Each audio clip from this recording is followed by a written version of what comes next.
இயேசுவை அடக்கம் பண்ண இடத்த கல்லறையில இயேசு இல்லை, இயேசு உயிரோடு எழும்பி விட்டார்.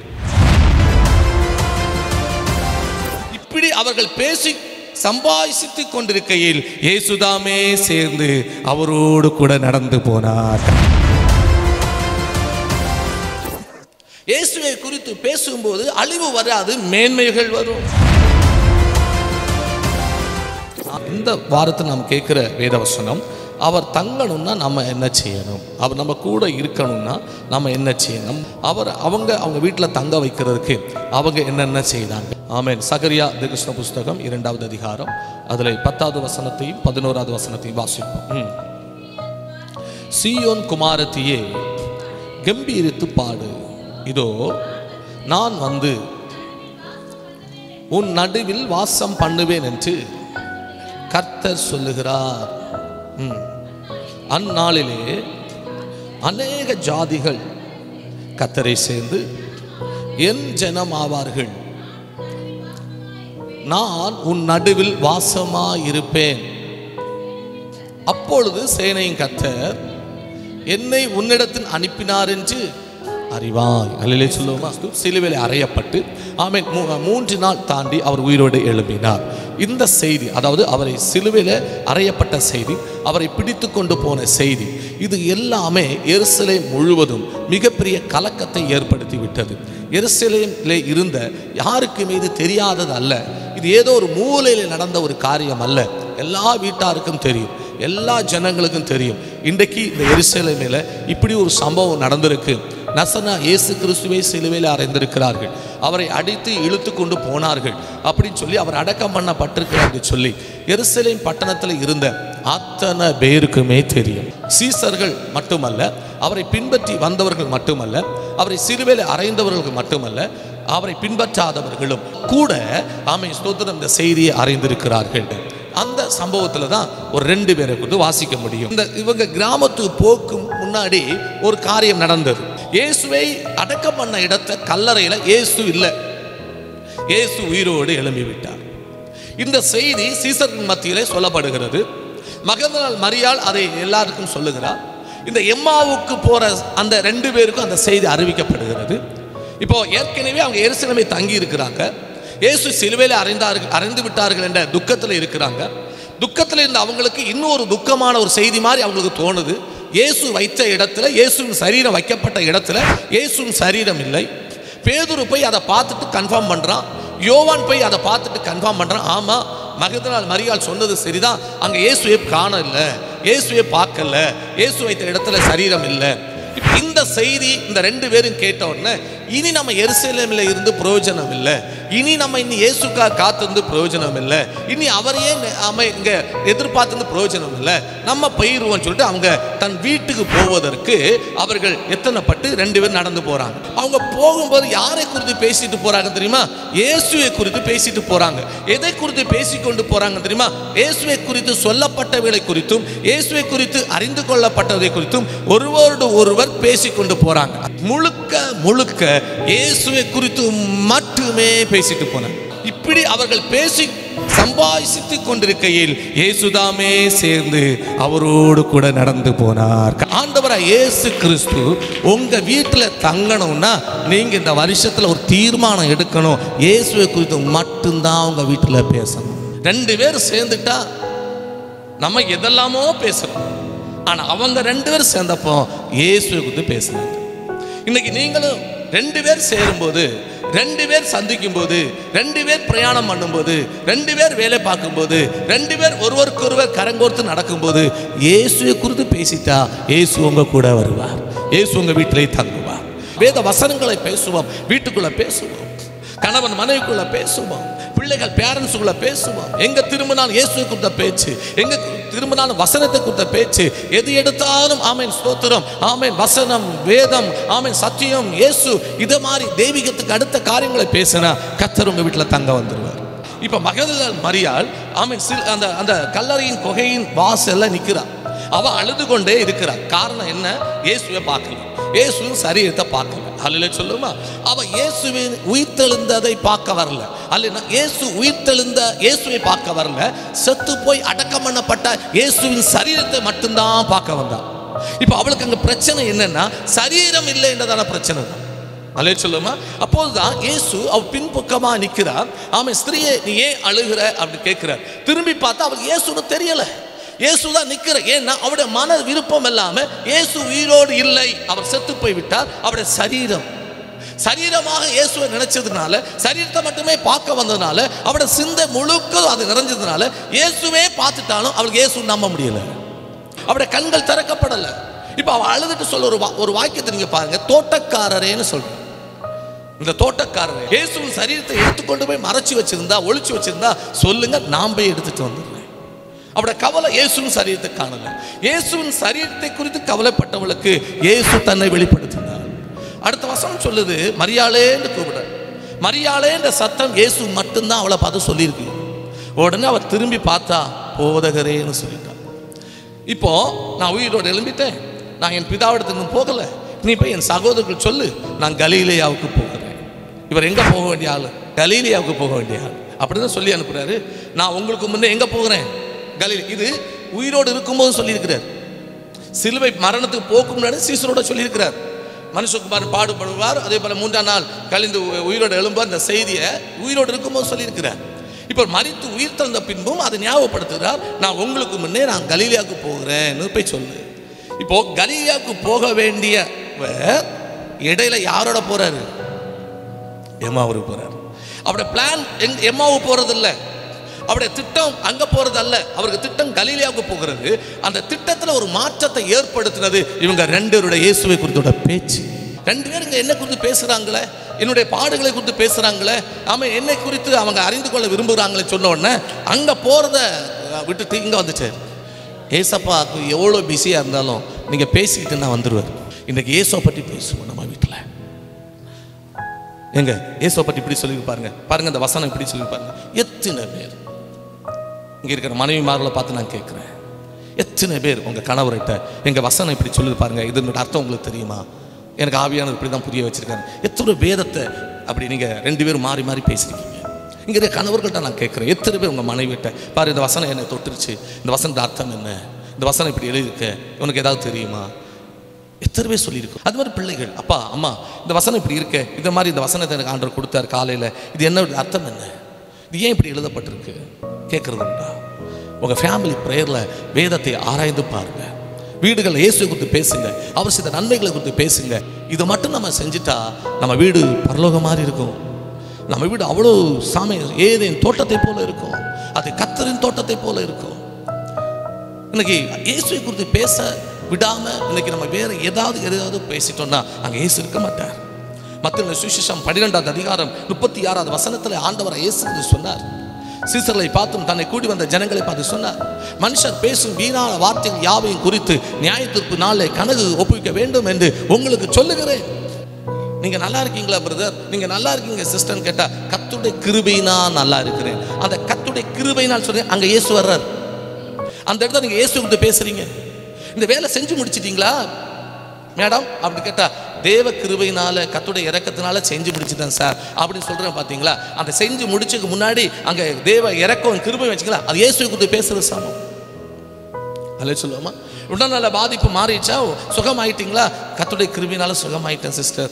அந்த கர்த்தருடைய கிருபை இரக்கம் தெய்வீகத்துக்கு அடுத்த வார்த்தைகளை போட்டு நீங்க இந்த உலக வார்த்தைகளை சொல்லும் போது அங்க இயேசுவை குறித்து பேசணும். இயேசுவை குறித்து பேசும்போது அழிவு வராது, மேன்மைகள் வரும்.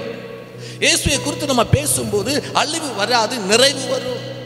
வேதம் சொல்லுகிற இச்சகம் பேசும் வாய் ஆமென் அழிவை உண்டு பண்ணும். நீங்கள் இயேசுவை குறித்து பேசாமல் வேற எதையோ குறித்து நீங்க உங்க வீட்டில் பேசுறீங்கன்னா அது அழிக்கும், அது அழிவை கொண்டு வரும், ஆசீர்வாதத்தை கொண்டு வராது. அடுத்த வீட்டில் போய் உட்கார்ந்து பேசுகிற பழக்கம் என் திருச்சபையில் வர ஒரு விசுவாச பிள்ளைகளுக்கு இருக்கக்கூடாது. வீட்டு வேலையை முடிச்சுட்டு சமைச்சிட்டேன், கணவர் வேலைக்கு போயிட்டாரு, இனி சாயங்காலம் தான் வருவார், இவ்வளோ நேரம் ஃப்ரீ இருக்குன்னா அடுத்த வீட்டில் ஆமென் ஸ்தோத்திரம் போய் உட்கார்ந்து வீணாக பேசுறதுக்கு இடம் கொடுக்காதுங்க.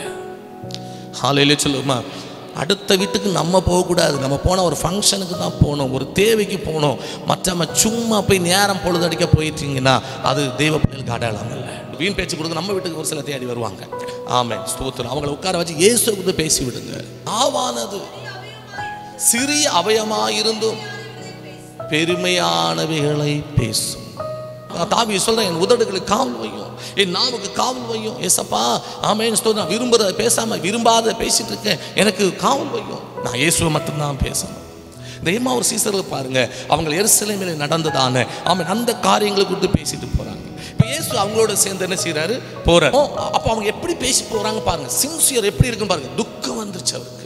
அவங்க ரெண்டு துக்கம், ஐயோ இயேசுவே ஆமே நாங்கள் நம்ம நம்பி இருந்தோமே, இஸ்ரவேலை மீட்டு ரட்சிப்பான்னு நினைச்சோமே, ஆனால் இப்படி சிலுவையில் அரைஞ்சிட்டாங்களே, இப்போ சரீரத்தை கூட திருப்பிட்டு போயிட்டாங்களே, இயேசுவை கூட காண முடியலையே அப்படின்னு சொல்லிட்டு துக்கமாய் பேசிட்டு போறாங்க.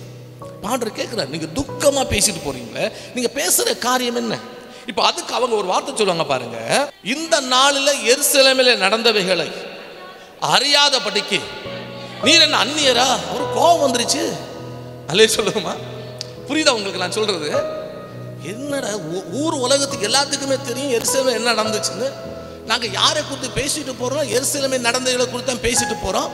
அப்ப இதை கூட தெரியாம இருக்கிறதுக்கு நீர் என்ன அந்நியரா? ஒரு பிள்ளைகள் ஸ்கூலுக்கு போறாங்க, ஜோம் பண்ணி அனுப்புறோம், அந்த இயேசு குறித்து பேசுறோம். இப்படி ஒரு கஷ்டம் வருது, நம்ம எல்லாம் ஜோம் பண்ணோம், வீட்டில் என்னன்னு தெரியல, கொஞ்சம் கஷ்டமா இருக்கு, சண்டையா இருக்கு, நம்ம எல்லாம் ஜோம் பண்ணுவோம், அங்க இயேசு குறித்து பேசுறோம். இயேசுவை குறித்து நீங்க பேசிட்டீங்க அப்படின்னா இயேசுதாமே உங்களோட சேர்ந்து உங்களை ஆசீர்வதிக்க வந்துருவார். முதல்ல இயேசுவை குறித்து பேசுறாங்க, ரெண்டாவது இயேசுவை தேடுறாங்க. இயேசுவை தேடுறாங்க. இப்போ இங்க என்ன சொல்றாங்க, அவரையும் காணவில்லை, அதனால நாங்க எருசலேம் விட்டு கிளம்பிட்டோம், அவரை நாங்களும் தேட போறோம். எங்க வீட்டுல போயிட்டு நாங்க இயேசுவை தேட போறோம். யாராவது தூக்கிட்டு போயிட்டாங்களோ, இல்ல அவர் சிலுவையில் அரைஞ்சவங்க யாராவது திருடிட்டு போயிட்டாங்களோ சொல்லி நாங்களும் தேட போறோம். தீர்க்கதரிசி சொல்றார், நீங்க கர்த்தரை தேடினால் அவர் உங்களுக்கு தென்படுவார், அவரை விட்டு விட்டீங்கன்னா அவர் உங்களை கைவிடுவார். கர்த்தரை கண்டடையத்தக்க சமயத்தில் அவரை தேடுங்கள், அதிகாலையில் என்னை தேடுகிறவர்கள் என்னை கண்டடைவார்கள். இப்போ அவரை காணவில்லைன்னு சொன்ன உடனே ஏசப்பா அவங்கள்ட்ட பேசுற, அவர் உயிரோடு இருக்கும்போது சொன்ன காரியங்களை சொல்றார். இயேசுவை குறித்து பேசினா, இயேசுவை நம்ம தேடிட்டா அவர் நமக்கு எல்லாவற்றையும் விவரித்து காண்பிப்பார். ஆமென். வேதத்தின் மகத்துவங்களை, வேதத்தின் ஆமென் ஸ்தோத்திரம் ஹல்லேலூயா சத்தியங்களை விவரித்து காண்பிப்பார். எனக்கு போதித்த எல்லாரை காட்டிலும் நான் ஞானம் உள்ளவனாக இருக்கிறேன். நம்முடைய ஆசிரியரை காட்டிலும், நமக்கு போதித்த எல்லாரை காட்டிலும் பரிசுத்த ஆவியானவர் நமக்கு விஷயங்களை விவரித்து காண்பிக்கும் போது எல்லாரை காட்டிலும் ஞானம் உள்ள நம்ம மாறுவோம். இப்போ விவரிச்சு காட்டுறார். இப்போ அவங்களுக்கு கண்ணு திறக்கல, இப்போ இது யாருன்னு அவங்களுக்கு தெரியல, யாரோ ஒருத்தர் வழிபோக்கர் அப்படின்னு நினைச்சிட்டாங்க. ஆனா அவங்களுக்குள்ள ஒரு நல்ல மனசு இருந்துச்சு. வழிபோக்கரா இருந்தாலும் இந்த இரவு நேரத்தில் அவங்க பயணம் பண்ணி போறது சரியில்லை, நம்ம வீட்டில் தங்கிட்டு போட்டோம். இப்போ அவங்க தங்கிட்டு போட்டுன்னு கூப்பிடும்போது அவங்களுக்கு இருந்த ஒரு பிரச்சனையே சொல்றேன். என்ன பிரச்சனை? இப்போ இவங்க எம்மாவூர்லேருந்து எருசலேம் போய் பல நாட்கள் ஆச்சு. இப்போ இயேசு கிறிஸ்து 3 நாளைக்கு முன்னாடி அடிக்கப்படும் போதெல்லாம் அங்கே தான் இருந்திருக்காங்க. அதனால இந்த செய்தியெல்லாம் அவங்க கேட்டு அறிஞ்சு அவங்க என்ன செய்கிறாங்கன்னா துக்கத்தோடு வாராங்க. இவங்க இயேசுவை பின்பற்றின உண்மையான சீடர்கள், இயேசுவை நேசித்த ஒரு உண்மையான சீடர்கள். அப்போ இவர்கள் எருசலேமுக்கு போய் பல மாதங்கள் கூட ஆகலாம், பல வாரங்கள் கூட ஆகலாம், குறைஞ்சது 10 நாளைக்கு மேலேயாவது ஆகியிருக்கலாம். இப்போ ஒரு வீட்டில் 10 நாளா ஒரு நம்ம இல்லைன்னா அந்த வீடு எந்த கோலத்தில் இருக்கும்? அந்த எல்லைகள், அந்த கேம்பஸ் எப்படி இருக்கும்? இவங்க சமைச்சு சாப்பிட்டு பாத்திரம்லாம் அப்படியே வச்சுட்டு இயேசுவை பிடிச்சிட்டாங்கன்னு கேள்விப்பட்ட போது ஓடி இருப்பாங்க, அப்படியே விட்டுட்டு ஓடி இருப்பாங்க. அல்லே சொல்லுவோமா, ஐயோ வீடெல்லாம் குப்பை மேனியா கிடக்குது, இவரை நம்ம கூப்பிடுறோமேனாலும் அவங்க யோசிக்கல. விருப்பம், நல்ல மனசு. இன்னைக்கு எங்க வீட்டில் என்ன செய்யணும், வந்து தாங்கணும். இப்ப தங்குற போது அவர் என்ன செய்யறாரா, போறார், வருந்தி அழைச்சோன்னா போறார். இப்போ அவங்களுக்கு உடனே இப்போ 3 நாளா வீட்டில் இல்லை, 10 நாளா வீட்டில் இல்லை, அங்கே என்ன இருக்க போகுது, மாவா இருக்க போகுது. உடனே அரேஞ்ச்மெண்ட் பண்ணியிருப்பாங்க. உடனே ஒரு ஆள் கடைக்கு போய் ஆமென் ஸ்தோத்திரம் அப்பம் வாங்கிட்டு வந்தோ அல்ல ஏதோ சம்திங் ஏதோ ஒன்று பண்ணியிருப்பாங்க.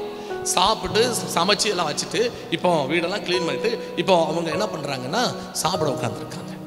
சாப்பாடை உட்காந்துருக்கோம் 3 பேர் உட்காந்துருக்கும் போது நம்ம ஆண்டவரை பாருங்களேன், எவ்வளோதான் அவர் நமக்கு மறைச்சாலும் ஒரு சில விஷயம் அவரை காட்டி கொடுத்துரும். புரியல? இவ்வளோ தூரம் தன்னை மறைச்சு கொண்டு வந்துட்டு சாப்பிட்ற நேரத்தில் வெளிப்பட்டுருச்சு. அல்ல சொல்லுவோமா, அவரா வெளிப்படுத்தலை. சாப்பாடு வச்சோன்னா அவருக்கு ஒரு பழக்கம், கண்ணை மூடி கத்தரை சோதரிக்கிறது. அப்படி ஸ்தோத்திரம் பண்ணாரு, இவங்களுக்கு கண்ணு திறந்துருச்சு. நமக்கு கொஞ்ச நாள் தான் அவர் நம்மளை மறைவா இருக்குமா தெரியும், ஆனால் வேலை வரும்போது அவர் அறியாமலே அவர் தன்னை வெளிப்படுத்திடுவார். 3வது அவங்க விரும்பி கத்தரை அழைச்சதுனால அவ்வளோ பிஸிலையும் டைட் ஷெட்யூல்லையும் போனார். கலிலேவுக்கு போக வேண்டியவர். அதுக்கு கேப்பில் போய் இவங்களையும் பார்த்து தங்கிக்கிட்டு கொஞ்ச நேரம் தங்கிக்கிட்டு இன்னும் சொல்ல போகிறேன் முக்கியமா தங்கிக்கிட்டு போயிட்டார். அல்ல சொல்லுவோமா? இப்போ அவர் தங்க வந்தோட நோக்கம் ஆசீர்வதிக்கும். அவங்க அப்பத்தை பித்து ஸ்தோத்திரம் பண்ணி கொடுத்தோன்னா கண்ணு தெரிஞ்சிட்டு இயேசுன்னு யாருன்னு அறிஞ்சிட்டாங்க, அவர் போயிட்டார். இவங்க என்ன பண்ணாங்க தெரியுமா? வாசிங்க, அந்நேரமே எழுந்து சாப்பிடவே இல்லை. அந்நேரமே உடனே பந்தியை விட்டு எழும்பி எருசலேமுக்கு போய் இயேசுவை நாங்கள் கண்டோம், இயேசுவை நாங்கள் அறிந்தோம்னு சீசர்கிட்ட போய் சொன்னாங்க. இயேசுவை பார்த்துட்டா, இயேசு நம்ம வீட்டில் இருக்கிறத நம்ம உணர்ந்துட்டா, இயேசுவின் ஆசீர்வாதத்தை பெற்றுட்டா, பசி ஒரு பெருசா தெரியாது, பலவீனங்கள் பெருசா தெரியாது, பாடுகள் பெருசா தெரியாது. எழும்பி ஊழியத்துக்கு போயிடுவோம், எழும்பி ஆராதனைக்கு போயிடுவோம், எழும்பி கர்த்தருடைய சமூகத்துக்கு போயிடுவோம், எழும்பி ஆமென் ஸ்தோத்திரம் ஹல்லேலூயா ஜெபிக்க போயிடுவோம், சர்ச்சுக்கு போயிடுவோம். இவங்க அந்நேரமே எழுந்து எருசலேமுக்கு போயிட்டாங்க. இப்போ தான் அங்கே நடந்து வந்தாங்க. இயேசுவை பார்த்தோன்னா களைப்பெல்லாம் மாறிடுச்சு, மீண்டும் எழும்பி போயிட்டாங்க. நம்ம இயேசுவை குறித்து பேசுவோம், ஆலயங்களில் இயேசு குறித்து பேசுவோம், ஆலய வளாகங்களில் இயேசு குறித்து பேசுவோம், ஜெபங்களில் இயேசுவை குறித்து பேசுவோம். ஆமென். எல்லா நிலையிலும் இயேசுவை குறித்து பேசி நம்முடைய சிந்தை முழுவதும் இயேசுவை குறித்து இருக்கும்போது அவர் வருவார், நம்மளை ஆசீர்வதிப்பார். தேவா ஒரு சீசர்களை ஆசீர்வதித்த தேவன் நம்மையும் கர்த்தர் ஆசீர்வதிப்பாராக. எனவே இந்த வருஷத்தில் நீங்கள் தெளிவாக இருக்கணும், கர்த்தருக்குரிய விஷயத்தில் ரொம்ப தெளிவாக இருக்கணும். ஆனால் இதெல்லாம் புரட்டி போடுவதற்கு சத்துரு பல காரியங்களை கொண்டு வருவான். ஜாக்கிரதையாக இருந்து அவருடைய செயல்பாடுகளை முறியடித்து போடுங்க, அவருடைய தந்திரங்களை முறியடித்து போடுங்க. ஆமாம், நீ இப்படி சொல்லி கொடுக்குறியா, நான் அவங்களுக்கு ஆப்போசிட்டாக செயல்பட வைக்கிறேன்னு சொல்லிட்டு அவன் பல காரியங்களை கொண்டு வருவான். இப்போ இந்த 6 நிமிடத்துக்கு போன உடனே கூட ஒருவேளை இயேசு குறித்து பேசாத அளவுக்கு வேற யாரையோ எதையோ குறித்து பேசக்கூடிய சூழ்நிலை உருவாக்கி விடுவான். ரொம்ப கவனமாக இருக்க. சொல்ல சொல்லுமா ஹல்லேலூயா ஹல்லேலூயா. ஆகாத சம்பாசனைகள் நல்லொழுக்கங்களை கெடுக்கும், சொற்களின் மிகுதியில் பாவம் இராமல் போகாது. எனவே இயேசுவை குறித்து மட்டுமே பேசுவோம், இயேசுவை குறித்தே தேடுவோம், வேத வாக்கியங்களை தேடுவோம். ஆமென். வேதம் தான் நமக்கு வெளிச்சம், வேதம் தான் நமக்கு சத்தியம், அதுதான் நம்மளை பரிசுத்தமாக்கும், அதுதான் நம்ம கத்துக்களை நம்மளை நிலைநிறுத்தும். இந்த வேத வாக்கியங்களை கை கொண்டு நடக்கிறவன் பாக்கியவான், அவர்கள் தேவனுடைய ராஜ்யத்துக்குள்ள போவாங்க, பரலோக ராஜ்யத்துக்குள்ள போவாங்க. எனவே கர்த்தருடைய வசனத்தை தேடுங்க, வேத வசனத்தை தேடுங்க.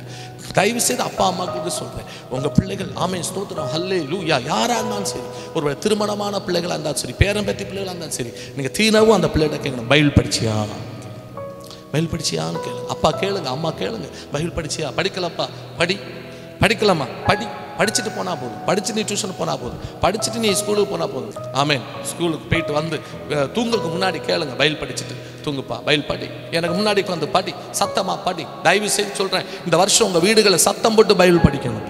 ஆமென். ஒரு அதிகாரமாக அதை சத்தம் போட்டு படிக்கணும். ஹல்லேலூயா சொல்லுங்க. இப்படி இயேசுவை குறித்து நீங்கள் தேடும் போதும் பேசும்போதும், ஆமென், அவர் உங்கள் வீட்டில் தங்கணும்னு விரும்பும் போதும் அவர் வந்து உங்களை ஆசீர்வதிப்பார். என் நாமத்தை பரிசுத்தப்படுத்தும் எந்த ஸ்தானத்தின் வந்து உங்களை ஆசீர்வதிப்பேன்னு போன வார்த்தை நமக்கு சொன்னாரு. அந்த தேவன் உங்களை ஆசீர்வதிப்பார். இயேசுவை குறித்து மட்டும்தான் பேசணும், இயேசு குறித்த செய்தி தான் கேட்கணும். அல்ல சொல்லுமா? கர்த்தர் உங்களை ஆசீர்வதிப்பாராக.